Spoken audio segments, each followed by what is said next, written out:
low here. There's lots of city and provincial and federal government opportunities, as well as we've seen a lot of investors internationally coming in, Kai Ventures being one of them. So these are the two things I would say for me stands out in terms of why Calgary is a special or a different place for tech entrepreneurs. Yeah, an incredibly supportive ecosystem. Jen, anything to add? To add to those, highly technical talent pool, entrepreneurial spirit from back when the energy, based on the backs of the energy industry, incredible quality of life compared to other centers in Canada, and affordability. And I think we have that small town feel, but coming into the big city, wearing the big city pants. And so it is very much an open community where, connections are just shorter between, person has an idea, person has capital, person has the talent. The connections between those three are they're shrinking, which is exactly what we want. We always tell visitors, visiting investors, or new people who are looking at Calgary that everybody you meet will introduce you to the next three people you need to know, and I think that's something that's really unique and special about our business environment. Nima, did you want to add anything? I totally agree. I think that kind of cowboy mentality of helping each other out and being very collaborative, there's a lot of pieces in Calgary, I think, that help it become entrepreneurial, that help startups, that help the resources that the founders need. But it's really hard to replicate the spirit and culture in Calgary. So even if another jurisdiction were to set up things as they are in Calgary, I don't think they could necessarily capture the energy in the city. And it's a very young city, like the median age I think is like 37 years old or something like that. So we have this young, talented workforce. There's a decent amount of private capital in the city as well, typically from people who've done really well in the oil and gas sector. And we need to unlock those dollars so that they invest in these industries that are outside their comfort zone. But I think there's a lot of efforts to do that right now. And I think those pieces of the puzzle really help make Calgary unique within North America. Yes, and will come together. So we're here to talk about the innovation strategy. And I'd love to start with you, Jen, because we're co-branded on this as organizations. Why does Calgary need an innovation strategy right now? Why is this so important?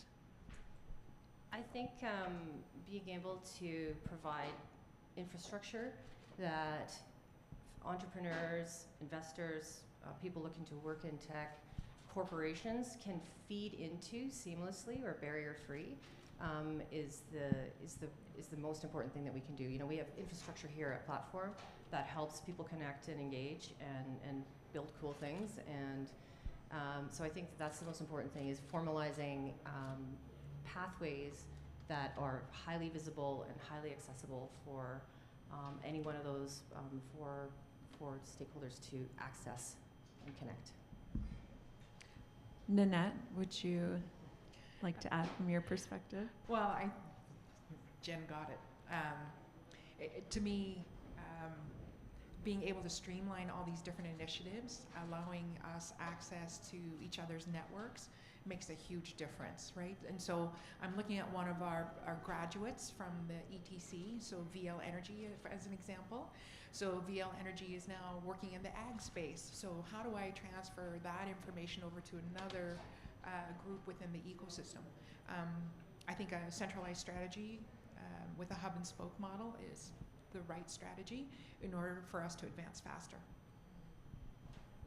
Saeed or Nima, anything to add on that? The question was about innovation strategy and how. Why is it so important for Calgary right now to have this? I think, I can speak to Kai Ventures' decision to come to Calgary and why did it happen. I think at first, a year and a half ago, there was a meeting between our CEO and one of our world top scientists, which is Barry Sanders. He lives in Calgary. He's a professor at the university and also the scientific director of Quantum City. They met in a conference, and there was a conversation about the ecosystem in Calgary. And then when the family office and the CEO visited first time in Calgary a year and a half ago, they not only saw the impact that other programs are making, but they were informed about the innovation strategy, the the support that the provincial level, federal level, and as well in municipality level is provided by these organizations to startups. So I think it made an impact for us as Sky Ventures to come to Calgary to see that this is a city that has ambitions and they have a plan for that ambition. It's not, we've seen a lot in specifically quantum. Across the world, there's this big hype that everyone wants to start investing or working on quantum. And I think a lot of it, it's FOMO when it comes to quantum, but the decision to come to Calgary was a very, informed decision by seeing that support from the ecosystem and also a city that has a strategy to get where they want to get, not just ambitious. Interesting. So that ambition, that North Star, and the formality of having an economic strategy and an innovation strategy was critical to the decision. Yeah, I think anytime you have so many organizations all trying to accomplish the same thing, like within Calgary, there are over 50 organizations that support entrepreneurs, innovators, startups.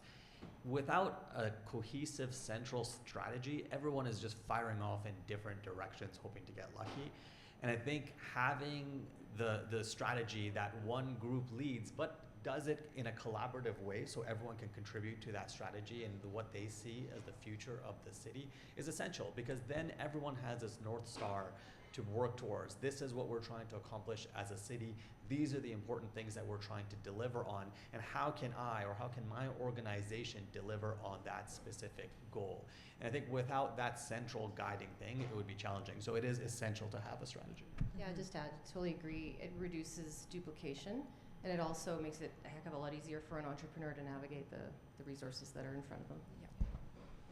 So you'd kind of named it, over 50 supporting organizations for entrepreneurs, which is a great segue to my next question on accelerators and incubators. We have over 40 in the city. These organizations help startups scale, access the right resources, get funding. I'm curious, we were actually recently doing a study, and so Calgary has more accelerators and incubators than markets like Charlotte and Austin. So what do you think is the benefit of us, like what's been really successful in our accelerator and incubator strategy, and what do you think are still the current gaps? What's working really well? What have we done right? And what do we still need to do in this space? Sure, yeah, I can start. So the innovation ecosystem in Calgary is fairly new, and all of the accelerators and incubators that we've built have done a great job between Platform, Innovate, and all those other organizations that are out there in building that early stage companies and getting them off the ground, de-risking them, and helping them get over those really early milestones. I think what's missing is now, as these companies mature and are ready to scale, we really need more support on the scaling side of things, and that includes capital to scale. So we have a lot like USEED and a lot of other these early stage venture funds. But once a company gets to a stage where they need to raise serious amounts of capital, that's a little bit lacking in the city right now. Another thing that I would say is missing is executive level talent. A lot of our founders are now getting to a stage where they're great as founders when the team is 5, maybe 10 people, but as the companies become more mature, they need a slightly different skill set, and typically that's when companies will bring in a new CEO to try and get the technology to that next stage. That talent outside of the oil and gas sector in Calgary is missing. So I would say, obviously we're trying to train that next generation of CEOs who've had a couple of startups under their belt and maybe have had an exit or two. But by and large, there's not a lot of those people here today that we're trying to build.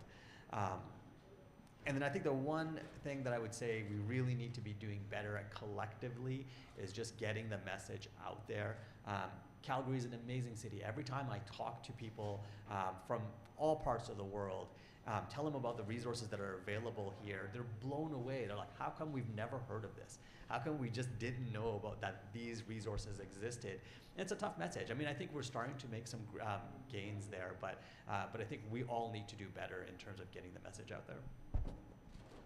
Great, thanks. Jen?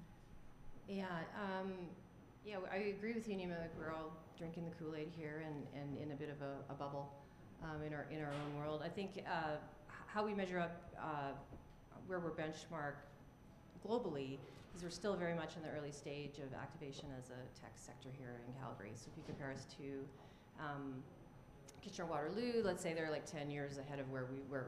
10 years ago, they were where we are now. Our growth rate is a heck of a lot faster. Yeah. But I think some of the gaps are, you know, the programs and incubators aren't going to necessarily, they can help prepare and help an entrepreneur become resilient and learn the skills. But fundamentally, they need customers and they need access to customers. And so to me, that's the biggest gap, is where we see entrepreneurs come through a program, and then how do we help connect them to their first you know, pilot, or how they're trying to sell into enterprise. How do we make that happen for them, or not make that happen for them, but how do we help them capacity build to go and sit in front of Suncor and try to sell their product. So there's a massive gap there between someone who's coming out of a, you know, first-time entrepreneur coming out of a 6-week program isn't going to be prepared to do that. There's a very large gap between there. Yeah. Yeah. More scaling, more senior talent, and more access to customers. Like in the middle, almost too. Like we call the mighty middle. Are those companies that are just MVP in market, but you know, need to commercialize further. They need to do more validation with their customer before they can really start to hit that scale phase. Yeah, which is like typical of a emerging tech hub, right? Yeah. Saeed? Yes. I would like to just speak a little bit to the benefits of this ecosystem, and then I'll address the gaps. I think you know, Jen and Nima perfectly summarized about what the role of incubators and accelerators is and what's the gaps. And I think to talk about the benefits, I think we all, like, yes, we have around 40 something incubators, accelerators. In our program, at least last year when we launched, we had 5 companies. One of them was a Calgary based and 4 others were international. And I shared a lot of mentors in our program with the various programs that's in the city, from Foresight, CDL, Platform Calgary, you know, I mean, maybe to name a few, but the synergy is what helps us to get more mentors and more resources for the founders. But on the gap side, I think it resonated with me a lot when Nima said that there's a lot of funding available at earlier stages, but when the check sizes start to get bigger, we see people kind of run away. We don't see a lot of investors. And I would say, if I may, I think that's a reflection on us as an ecosystem, because our role is to de-risk early stage startups for investors. So maybe we should look back and see, okay, we can do a better job in de-risking. And the best way to de-risk a technology, to Jen's point, is to get customers. But that's the role of the founder. You know, that's the founder's job. That's the CEO's job, is first and foremost to go get customers. And we're living in a world that, at least I can speak to the quantum space, is when you want to start a startup in quantum, whether it's hardware or software, you have to start almost immediately internationally. You know, you cannot have one customer in Calgary. That's not how you scale. We don't have, for example, if you're working on the computing side, we don't have quantum computers in Calgary built yet. So you have to start immediately internationally. And yeah, I think a lot of training on customer discovery and understanding your customer has been done in the programs, but I think training entrepreneurs is, you know, there's as much as you can do on the education side, but it's a lot of hard work on the entrepreneur himself. And I think the program's gap is to kind of convey that gap to the founders and make them understand that this is going to be your role. Because when a founder comes to a program, they always expect that there's support. But we cannot do the job for you in finding customers, but we can connect you to people. We can help you get your foot on the door with different organizations locally and internationally. So yeah, I think for me it's awareness on the international markets. That's kind of the biggest gap I've seen, at least in the quantum space. Great. Nannette? Well, I'm trying not to repeat. Collaboration, I think, is one thing that we do very well. And so, to me, maybe because I'm involved in so many different things. So I advise at the different post-secondaries. I serve on 2 or 3 other boards with respect to technology development, and then lead the ETC. And so what I see is issues around capital, 1, 2, customers, and 3, for fully commercialization, we need money to deploy technology. And so that's what I saw for many years when I worked at Spartan Controls, with technology that they developed. Deployment of that technology to get full commercialization is a big hurdle. So, and at the ETC, we hope to help reduce that barrier. Yeah, it's lots of great thinking on how we get to the next step and the next stage in our accelerator and incubator ecosystem. Coming back to the innovation strategy, so for those who aren't as familiar with it yet, the strategy is about creating a network of interconnected nodes. So each of these nodes is focused on a different sector that the city is focused on growing in. So you'll find the Aerospace Innovation Hub up by the airport. There will be a transportation logistics hub. There will be an agriculture innovation hub over in Stampede area. Downtown, we'll see the creative hub, and of course the energy transition center is there. And then up by the university is where we see Quantum City on quantum innovation, life sciences innovation hub. And so it's really about the interconnectivity between all of these and the collaboration between these hubs is what the focus of the innovation strategy is. And each of those hubs has a really dense focus on ensuring that those industries have capital, they have acceleration, they have post-secondaries and talent, that there's customers, as we've heard, is a critical piece of it. There's industry leaders, and they are designed to help advance research and scale ventures. Together, each of them will help each other grow and create jobs and attract investment. Now, in each of your unique sector nodes, where do you see the greatest areas of opportunity, and what do you think are your current gaps in support? Nima, would you like to start? Sure, yeah, happy to start. So, I mean, I'm kind of work across 2 of those key sectors, which is life sciences and aerospace. Aerospace is new for us, but it is an established and growing, massively growing sector within the city. So there are existing companies. We have Lufthansa, we have WestJet in our backyard, we have de Havilland that has manufacturing here. So all of those are really opportunities for us to tap into. What we do is we work on that early stage pipeline to try and build startups and take innovations that are going to be attractive to these companies down the road. So there's a huge opportunity there. And then in life sciences, we don't have those larger companies. We don't have a large pharma, actually really much in Canada, but certainly not in Calgary. So in the life sciences sector, we're really trying to build that from the ground up. So slightly different approaches in terms of how we're targeting growth in those sectors. But I think that the opportunities are there to try and attract more and more companies and become an ecosystem that is on the map. Like when people are looking at Canada from a life sciences perspective, it used to just be Montreal, Toronto, Vancouver, and people just fly over Calgary. Now people are starting to take notice. Now people are starting to hear, it's like, oh, I hear good things are happening in Calgary. So those are all really positive signs. I think the gap, and I'm gonna kind of go back to the same gap I mentioned earlier, is that later stage capital, because the early stage work that we do is extremely high risk. We put a lot of resources into these companies.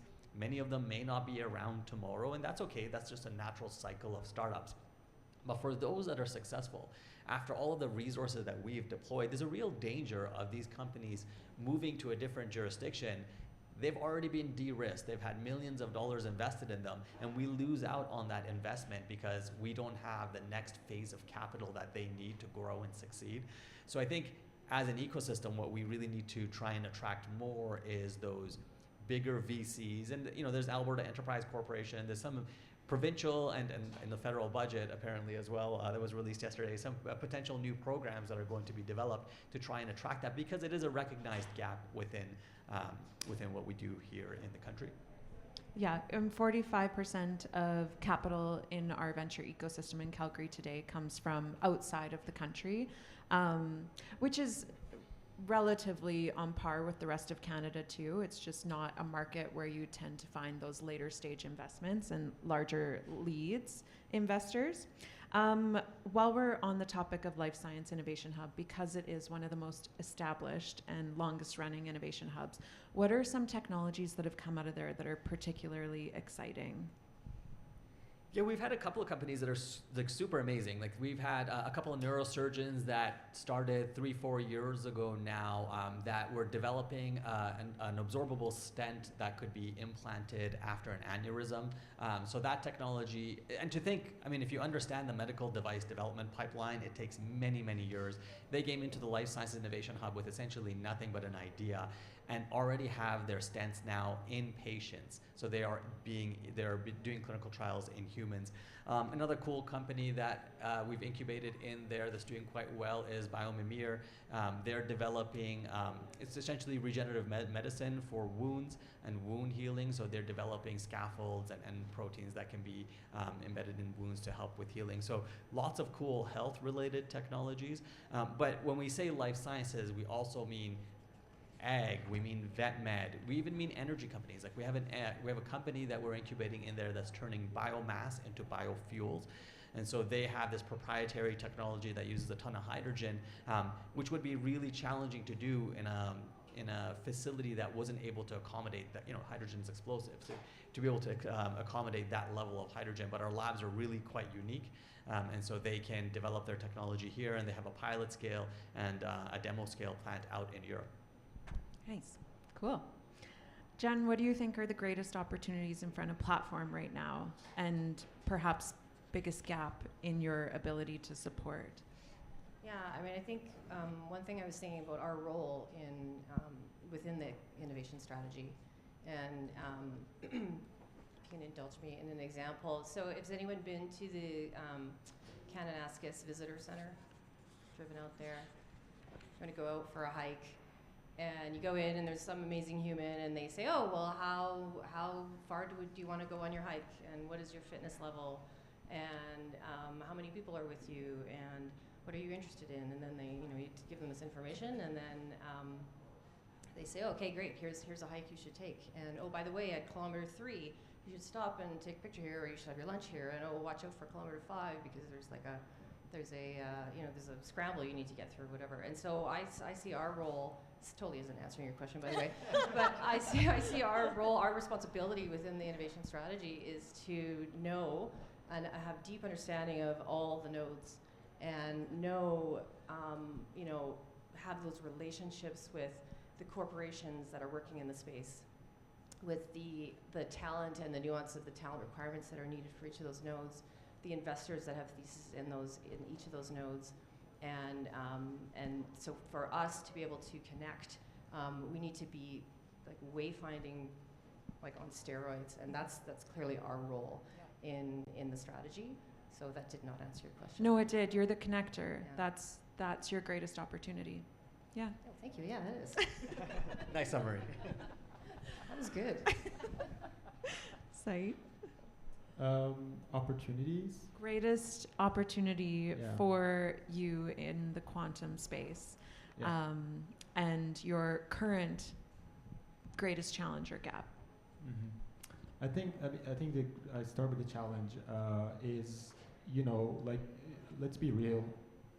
There's been decades that everyone talks about, okay, we're 10 years away from quantum to revolutionize. We're 10 years away. Like we've been seeing that in the past 2 decades. But I think realistically, quantum is still in R&D for the better part of it. It will take decades to get to the widespread adoption. That's the biggest challenge. And the reason for that is we have seen different hubs in the world, like different nations, power economic nations building quantum strategies, and then they're not yet connected. Like if you look at quantum, so what I say, I'm surprised that you haven't asked me yet what is quantum, because that's the question I get every time. That's next. I get, but if you look at it, what quantum happens when classical computers stop thinking in zeros and ones and start thinking about maybes. So if you put it that way, the possibilities are endless in computing. And then every nation, every sovereign is working on a different strategy, but these quantum computers are not yet connected. So it will take some time to have a widespread adoption that all quantum computers across the world are connected, and then we see deployment in different industries. So I think the biggest challenge is a lot of it is in R&D, and we're still away from adoption. On the opportunity side, I would say there is so Calgary. The reason that we started here in Quantum City is, like I said, we want to be a hub for innovation in quantum space.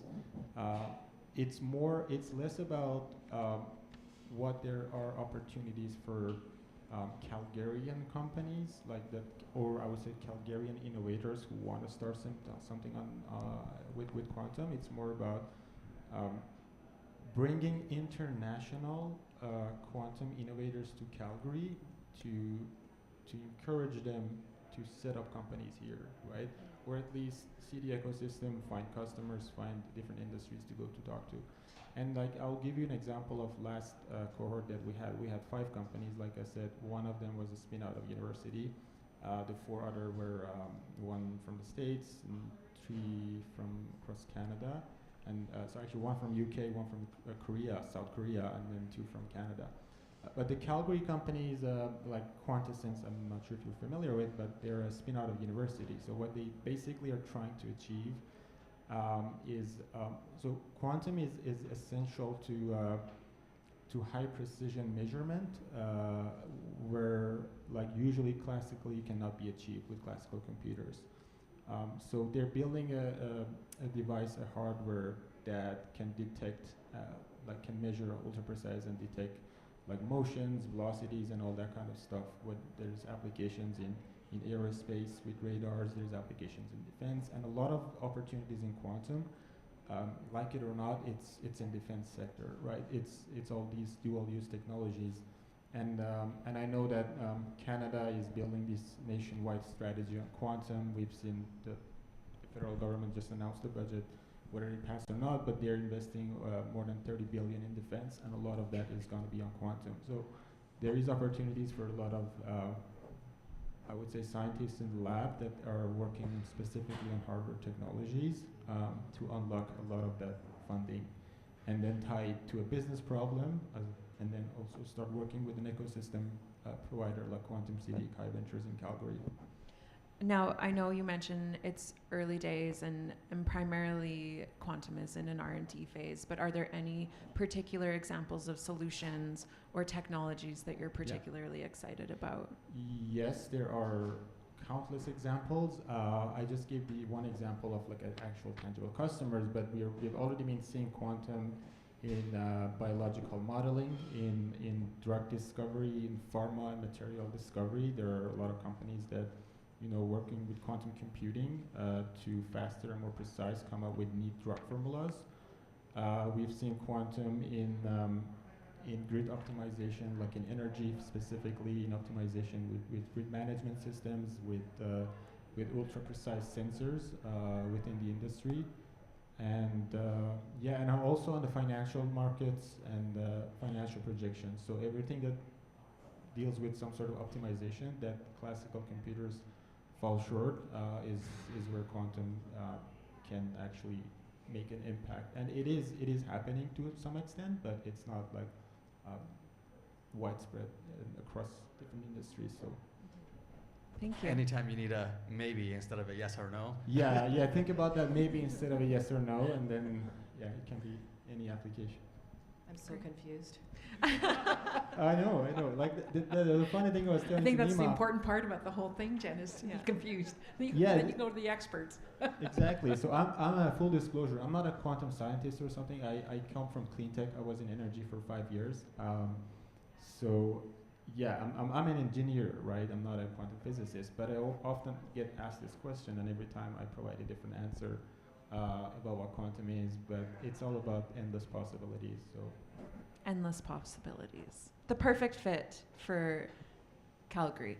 Nannette, what do you think are the greatest opportunities for the Energy Transition Centre? Ooh, we could go on for days, to be honest.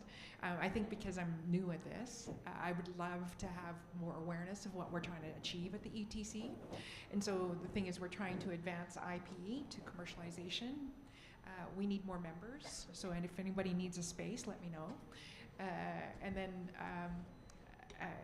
I think the barrier for us more than anything else, as Jen said, is finding that customer for any of our 30 members, right? Trying to advance their technology. And so to me, that's the greatest challenge and opportunity.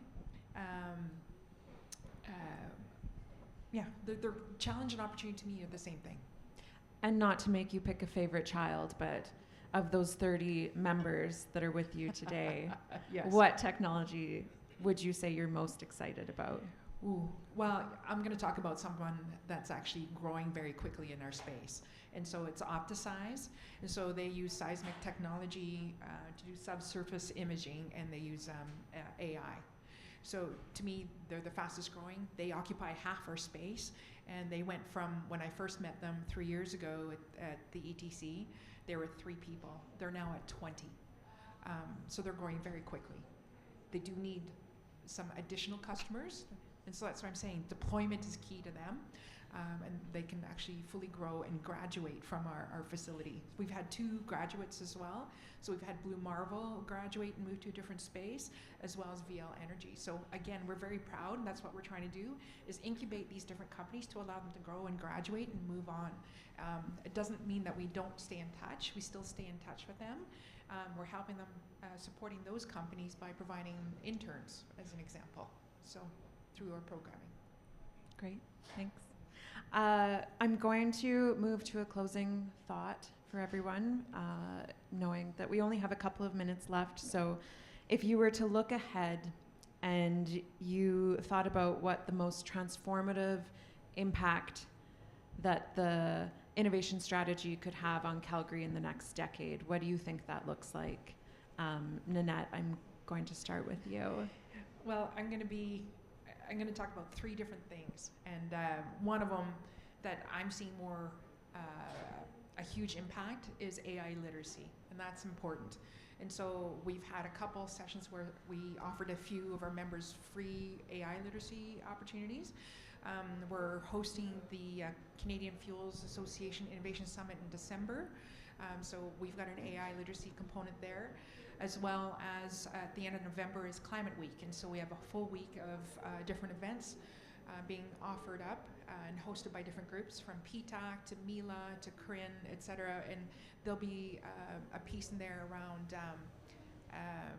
technology as well as AI literacy. So to me, that's the number one thing, because I was engaged this summer by John Stackhouse from RBC to talk about what are the issues in the post-secondaries and how do we help advance certain things, because Canada is probably, Canada is amongst OECD countries has the lowest number of adoption of AI productivity tools.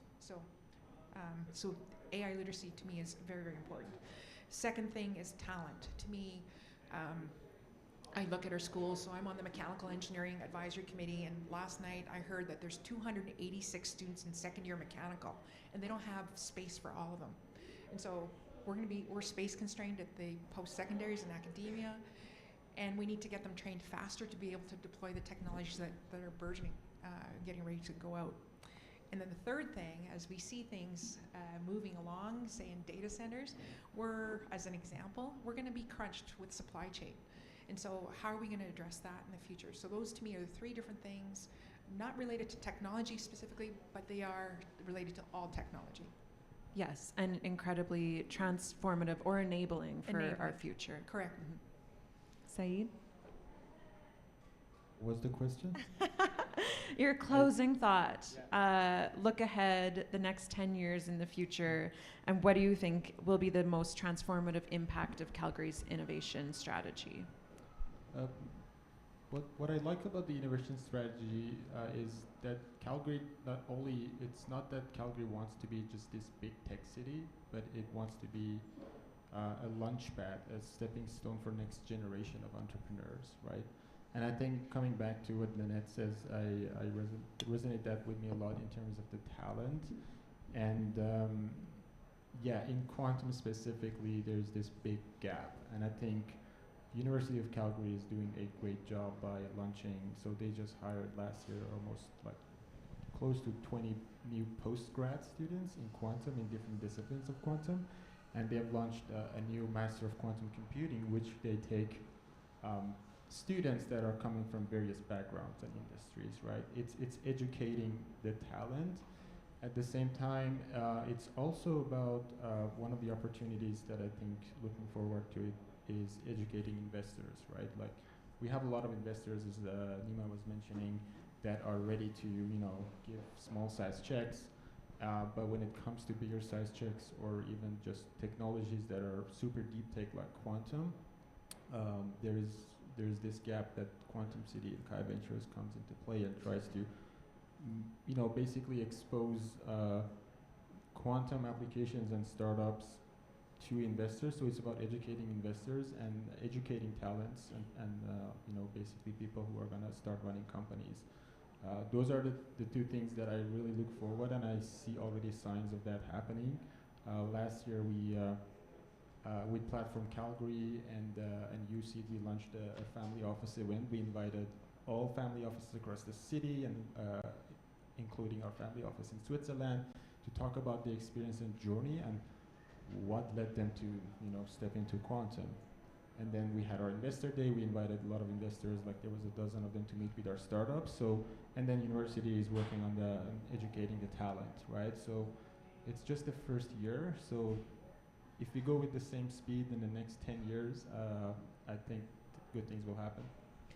I think you have a bright future ahead at Quantum City. Jen? Yeah, I think the most transformational thing through the strategy in the next 10 years is speed. Speed from seed to commercialization to scale to potentially to exit. We see founders here that come through in maybe 18 months from taking a program to doing their first raise. Box of docs on topical SOVRA, that was 6 years? 6 years. So, I mean, I think we can be faster and help entrepreneurs either fail faster or succeed faster. Yeah, wow, 6 years. That is tremendous for an exit. Yeah, actually related to the speed comment, I think what we have to recognize, and I like the way the question is phrased in that it's a 10-year vision. Like, yes, each individual startup's progress is accelerated through the services and the resources that are available in the city. But to grow the ecosystem as a whole has to have a long-term vision. And that's where the strategy is really going to make a difference, because that, as I mentioned earlier, will allow us to have something to work towards. And